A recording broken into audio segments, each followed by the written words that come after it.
同志們，真正的考驗來了。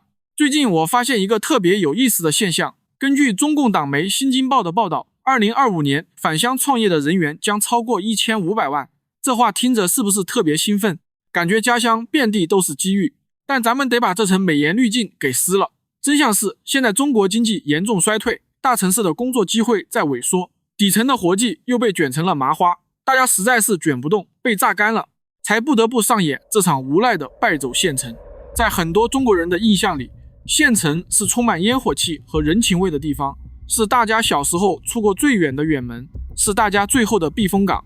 於是大家都幻想着回了老家，房車齊全，物價極低，提前過上慢節奏的退休養老生活。但我今天得給各位愣頭青潑一盆冷水，因為我發現很多人真是撞了南牆也不回不了頭。你以為躲開了北上廣的房租和996，就能回到老家過上歲月靜好的日子啦？兄弟姐妹們，清醒點吧！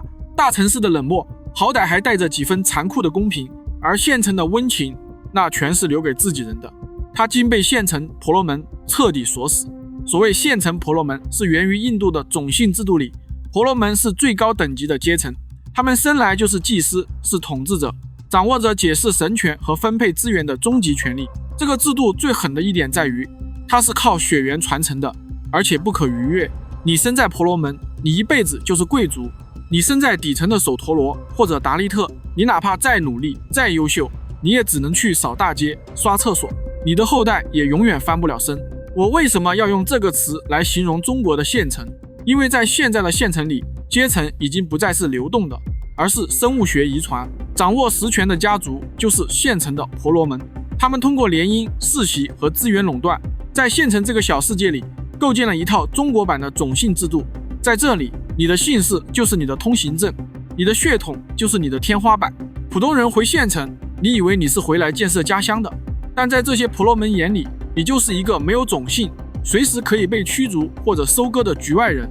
北大社會學博士馮鈞奇當年專門去荷蘭一個農業縣掛職了2年，結果他撕開了一個讓人窒息的真相。在這個普通的縣城裡，盤根錯節的政治家族竟然多達161個。朋友們，這是什麼概念？這意味着在這個縣裡，稍微體面一點的崗位基本都被這161家給承包了。全縣副科級以上的幹部有1000來號人，算下來每10個領導裡至少就有1個背後站着一個龐大的家族勢力，而這還僅僅只是冰山一角。所以縣城早已被那張密不透風的關係網把每一寸土地、每一個坑位都瓜分乾淨了。這場所謂的逃離北上廣然後返鄉躲避獵殺計劃，對大多數沒背景的普通人來說，極大概率只是從大城市的高級牛馬變成了一個在老家連當牛馬資格都沒有的局外人。因為縣城裡的蛋糕早就被這3類縣城婆羅門給瓜分光了。咱們先說的第一類，體制類世家，你可能覺得縣城工資就3-4千，回去了怎麼生活？朋友，那是你的視角、見識、認知有限。在縣城，夫妻雙方都在體制內，那叫雙職工天花板。他們兩口子明面上的月收入加起來能有2-3萬，還沒算績效和獎金以及五險一金等其他福利。這在縣城是什麼生活水平？住着縣城最貴的高檔小區，開着幾十萬的豪車，連家裡吃的用的都要專門開車去省會的山姆會員店大採購。你以為縣城人少？在這個10幾萬人口的小城裡，光是吃財政飯的公務員就超過2000人，再加上教師、醫生這些事業編，還有那些拿着上萬退休金的老幹部，保守估計這類人就超過1萬了。這1萬人就是縣城裡真正的權貴階層。他們不僅有錢，最核心的是他們掌握了整個縣城的稀缺資源，想讓孩子進最好的學校，想找最好的醫生掛個專家號，對你來說是難如登天，對他們來說不過就是吃着火鍋打着麻將，順手撥一個電話就能搞定的稀碎小事。在這種環境下，你一個啥也不是的局外人闖進去，你覺得你的大學文憑和大公司的工作經驗能抵得過人家一張姓氏編織成的網嗎？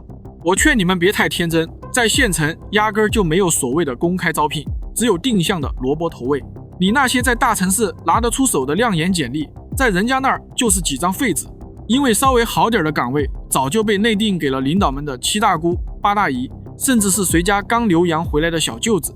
你再優秀再能幹，對不起，你不是自己人，你就只能去邊上站着看。所謂的公開招聘，無非就是走個形式，堵住天下人的嘴，就像習近平的選舉一樣。有人說，現實既然這樣，我認了，我拿着在大城市攢下的那點辛苦錢，回鄉搞點投資，過點小資生活，總能行吧？那我們就得聊聊縣城裡的第二類婆羅門，那些靠關係硬吃工程投資的包工頭。你去看縣城裡的招標，表面上搞得挺正規，又是公告又是走流程，實際上全特麼是走過场。真正決定這幾百萬上千萬市政工程落入誰口袋的，從來不是標書寫得有多好，而是昨晚在哪個私人會所的酒桌上把事兒定下來的。這些包工頭可能連初中都沒畢業，甚至大字不識幾個，但他們勝在一點，中國文化叫會做人背景深，這種活兒承包方起步就能賺1半以上的利潤。你看着他們平時不顯山不漏水，實際上人家是縣城裡真正的隱形富豪。這種財富積累不僅能讓他們在當地有頭有臉，更足夠他們的家族在縣城裡3輩子衣食無憂。你想進去分一杯羹，那你不是去創業，你是去給人家的關係網送禮。如果你說大投資我玩不動，我開個小餐館，弄個小賣部，掙點辛苦錢總行了吧？這就是最扎心的地方。第3類婆羅門，掌握本地資源的地頭蛇。別小看那些不起眼的小店，背後全是複雜的要命的關係網。你以為你帶着大城市那種服務至上的先進理念和積蓄回來是降維打擊，想大展拳腳，結果你店還沒開張，麻煩就先到了。今天消防過來說你這兒不合格，明天環保過來說你那兒不達標，後天稅務可能就要請你去喝茶。就算你僥倖躲過白道的麻煩，那還有黑道等着你。基本上當地的黑道都和警察局有關係，雙方互相利用和利益輸送，有些事白道不方便出手，就會讓黑道代替他們做，直接來你做生意的地方鬧事，出了大事有白道兜底，頂多象徵性的抓進去關幾天再放出來。所以這一切都是人家在提醒你，這塊地盤你不姓趙，也沒交過路費，你憑什麼進來？這就是為什麼這麼多大城市精英回鄉創業，最後連褲衩子都賠光了。你那點眼界在權力的任性面前連個屁都算不上。在縣城，每一个能賺到錢的行業，哪怕是賣個盒飯跑個運輸，都有地頭蛇在把持，你累到死也賺不了幾個錢，最後只能感嘆，原來在縣城連當個正經生意人都得先有個好血統。聊完這3類婆羅門，有些兄弟可能會說，行，我不進體制，我不投資，也不開店跟地頭蛇競爭，我就在縣城當個普通的上班族，安安穩穩過小日子總行了吧？這就是愣頭青最天真的地方。你想想，當一個地方的權力和財富都被各世家大族壟斷時，剩下的普通人能幹什麼？答案是只能當服務者。你去看看現在的縣城街道，除了奶茶店、手機維修攤，就是給那幫權貴家庭服務的美容院和洗車店。你要麼是騎着電動車送外賣，要麼是坐在櫃檯後面拿2-3千塊工資，還要隨時被老闆呼來喝去，甚至是人格辱罵，你還不敢隨意反抗，畢竟工作機會不求。這就是縣城的殘酷真相，沒有中產階級，只有婆羅門和婆羅門的僕人。稍微有點技術含量，有點利潤空間的行業，早就在他們的內部閉環裡消化掉了。你只能在他們吃剩的骨頭渣子裡找點肉絲。還有一點是愣頭青最容易產生的錯覺，縣城工資低，但是物價低啊！你們快醒醒吧！你去縣城超市看看，除了本地產的那點白菜土豆，稍微像樣點的品牌貨，價格甚至比北上廣還貴，因為這裡物流不發達，成本高，更因為缺乏競爭，價格是被壟斷的。最離譜的是縣城的房價，按理說一個人口流出的農業縣，房價憑什麼能賣到7-8千，甚至1萬多？因為這是婆羅門們聯手收割的最後一環，他們通過壟斷教育資源，把學區房炒成天價，他們通過體制內的權力，讓公積金和各種補貼撐起這個泡沫。你回鄉買房，其實就是在給這幫世家大族貢獻養老金，還有那層逃不掉的人情稅。在大城市，你過你的，我過我的，誰也不礙着誰。但在縣城，你要想活下去，就得加入那個病態的人情循環。嬰兒滿月，孩子升學，老人過壽等等五花八門的名義，你都得隨你。你要是不隨你，就等着被孤立。在縣城稍微辦點大事都要托關係，你就很難辦成事。所以你那2-3千塊的工資交完房貸，還完人情，剩下的錢甚至不夠給孩子買像樣的奶粉。這就是縣城生活的終極悖論。你的收入被壓到了泥土裡，但你的開支卻被抬到了天上。你以為你是回來避風的，結果發現你成了那個最廉價的活體供血泵。所以說白了，在縣城這種地方，遊戲規則從來都不是拼能力，而是拼血脈和關係。在那張密不透風的關係網面前，你那點在大城市練就的專業技能、加班精神，甚至連當個背景板都不夠格。沒有那層關係，你永遠是個局外人。但最讓我覺得脊背發涼的還不是這些，而是這種婆羅門模式背後的經濟死局。你想想看，如果一個縣城的經濟命脈主要靠這3類人來維持，這釋放了一個多麼危險的信號。這3類人賺的錢，要麼是來自上級的財政撥款，也就是靠國家輸血，要麼是來自內部權貴之間的存量收割。他們幾乎沒有一丁點造血能力，更帶不來任何外部的資金和產業。這種經濟模式，專業點說叫縣域財政內循環，說白了就是左手倒右手。它就像在沙灘上蓋房子，看着起了一座座豪宅，開了一輛輛豪車，場面挺唬人，實際上地基全是虛的。這種繁榮極度依賴那個水龍頭，也就是上級的轉移支付。一旦水龍頭擰小了，或者財政壓力稍微大一點，這個看似穩固的系統瞬間就會發生大面積坍塌。這時候第一個被推向祭壇、被動刀的就是那些以為進了體制就能上岸的邊緣人。隨着中國地方財政不斷惡化，現在很多縣城已經開始大瘦身了，不少地方的編外人員聘用至崗位，甚至某些事業編裁員比例甚至超過了 60%。 那些以為捧住了鐵飯碗就能端一輩子的人，現在才發現原來自己並不是婆羅門的一份子，而只是這個系統用來抗壓的1號品。當財政的餘糧吃光了，這群婆羅門世家為了自保，會毫不猶豫地把那些沒有血緣保護的牛馬甩下車。到那時候，你回老家不僅沒人避風，反而成了第一批被巨浪拍碎在沙灘上的犧牲品。如果看到這兒，你還對那點窩囊錢抱有退路幻覺，那我就用3鞭子一邊一邊的抽爛那個虛假的避風港，帶你撕開中共獨裁專制下權力邏輯下的血腥底牌。首先，咱們得把話挑明了，這不叫所謂的縣城潛規則，這叫門閥復辟。這一鞭子抽下去，是為了讓你看清，你回的不是家，而是一個別人家傳了10幾代的私產領地。歷史書上魏晉南北朝那段你總聽過吧？那時候有個選官制度叫9品中正制，當時流傳最廣的一句話叫上品無寒門，下品無士族。什麼意思？就是如果你投胎投錯了，哪怕你是諸葛亮轉世，你也只能去給那些姓王姓謝的豪門大族當馬夫。現在的縣城其實就是這套邏輯的 2.0 版本。以前靠的是寫在绢帛上的家譜，現在靠的是編織在編制、組織部、名單和聯姻網絡裡的血緣坐標。在這些縣城婆羅門眼裡，縣城不是國家行政的一個末梢，而是他們家族經營了幾十年的私人封地。地方各家族通過幾代人的聯姻、交叉任職，早就構建了一個封閉的、排他的微型王朝。在這個王朝裡，所謂的公開招聘和公平競爭，那是專門給你們這些做題家牛馬準備的障眼法。真實的邏輯是，權力的股份是按血緣分配的，利益的蛋糕是按姓氏切割的。你一個靠着大城市捲出來的經驗，帶着點微薄積蓄殺回來的寒門子弟，在他們眼裡算什麼？你既不是他們的家臣，更不是他們的血親，你頂多算是一個闖入者，一個外邦人。你以為你是回來建設家鄉的，但在他們看來，你不過是來搶食的。你沒發現嗎？縣城這種地方本質上就是個微型魏晉割據。那些婆羅門世家穿上了西裝，坐進了辦公室，但骨子裡流的還是那種老子打下了江山，兒子必須坐莊的門閥血液。我記得抖音上對此就有一個幽默的諷刺，說煙草局一家3代人和警察局一家3代人為了建設祖國犧牲非常大，那可是3代人。但是畫面一轉，一家6口人，5個都在送外賣。所以當你沒有血脈背書的時候，你的優秀在他們眼裡不僅不是資產，反而是威脅。等財政的餘糧吃光了，這種門閥系統為了自保會產生一種極度殘忍的排他性，他們會毫不留情地清理掉所有外姓人，把剩下的那點骨頭渣子留給自家的子孫。既然明白了縣城是門閥們的領地，很多愣頭青可能會想，行，我承認我没背景，但我有本事啊，而且幹活還賣力。我從大城市帶回來的先进經驗、管理邏輯，難道就一點用都沒有？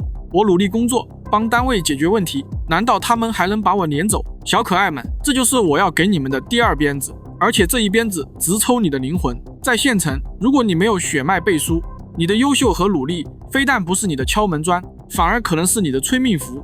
為什麼？因為縣城不是一個講效率的賽場，而是一個講平穩的存量博弈場。大城市為什麼講能力？因為大城市是增量市場，公司要賺錢，老闆得靠你開疆拓土。但縣城不一樣，縣城的資源是死的，地盤是定的，蛋糕就那麼大，幾百年前就分好了。在這種地方，所謂的婆羅門世家最怕的是什麼？他們不怕你平庸，不怕你混日子，他們最怕的就是你太有能力，太想幹事。你想想看，在一個全靠關係、全靠混日子的單位裡，大家都在那兒心照不宣的摸魚，結果你這個從北上廣回來的卷王，非要搞什麼數字化管理，非要提高辦事效率，非要在那兒大展拳腳，你這哪是在幫領導解決問題啊？你這是在全方位無死角地背刺你的所有同事和上司。你的優秀映襯出了他們的無能，你的效率打破了他们維持了幾十年的利益平衡。在縣城這種利益淘汰的系統裡，他們不需要一個能解決問題的人，因為解決問題往往意味着要動別人的奶酪。他們只需要一個聽話的人，一個能看懂眼色，知道該給誰敬酒，該幫誰平事兒的自己人。所以你會發現一個特別詭異的現象，在縣城最有能力的那批寒門子弟，往往是被排擠得最慘的。他們被邊緣化，被分配去幹最苦最累還沒功勞的活，最後還要在績效考核裡被那幫婆羅門子弟冷嘲熱諷。這種現象在歷史上叫什麼？叫官僚系統的閉環自我保護。當年明朝末年，那些想幹點實事的官員，為什麼最後都被那幫只知道結黨營私的官僚給整死了？因為對於那個腐朽的系統來說，清流和能臣才是最大的不穩定因素。所以那些還幻想回鄉降維打擊的兄弟們，清醒點吧！你的那點眼界和本事，在縣城這個死水潭裡，就像是往化糞池裡扔了一塊石頭，除了濺你自己一身糞，順便提醒池子裡的蛆你要來搶地盤之外，不會有任何結果。在縣城，努力是一種罪，因為它冒犯了那些靠血統坐穩位置的人。如果你沒有那張姓氏護身符，你的每一分努力其實都在加速你被這個系統排斥和淘汰的過程。那咱們聊到這兒，可能還有人抱有一絲僥倖，既然縣城這麼黑，這麼排外，那這幫婆羅門關起門來自己過日子總行了吧？我就算當個邊緣人，混口飯吃，難道這日子還過不下去了？鐵頭娃娃們，這就是我要抽你們的第三鞭子，也是最致命的一鞭子。現在的縣城已經不是一個能讓你安穩躺平的避風港，而是一艘正在全速下沉且救生艇早已被拆光的泰坦尼克號。咱們得看清一個本質，這幫縣城婆羅門世家，他們本質上不是財富的創造者，而是純粹的寄生者。這就要聊到中國歷史上的一個死循環，豪強併吞。在中國幾千年的封建王朝末期，都會出現一個恐怖的現象，地方上的豪強地頭蛇越長越肥，他們兼併了所有的土地和資源，最後導致朝廷收不上稅，百姓沒活路。現在的縣城只不過是把當年的土地兼併換成了資源與編制的兼併。你要明白，縣城這台龐大的官僚機器運行靠的是什麼？是上級的轉移支付，也就是靠大城市交的稅再給他們輸血。當血條厚的時候，這幫婆羅門還能給牛馬們留點草料，可一旦大環境不好，上級的奶水不夠了，你覺得這幫平時開豪車住豪宅習慣了锦衣玉食的世家大族會選擇克己奉公共克時艱嗎？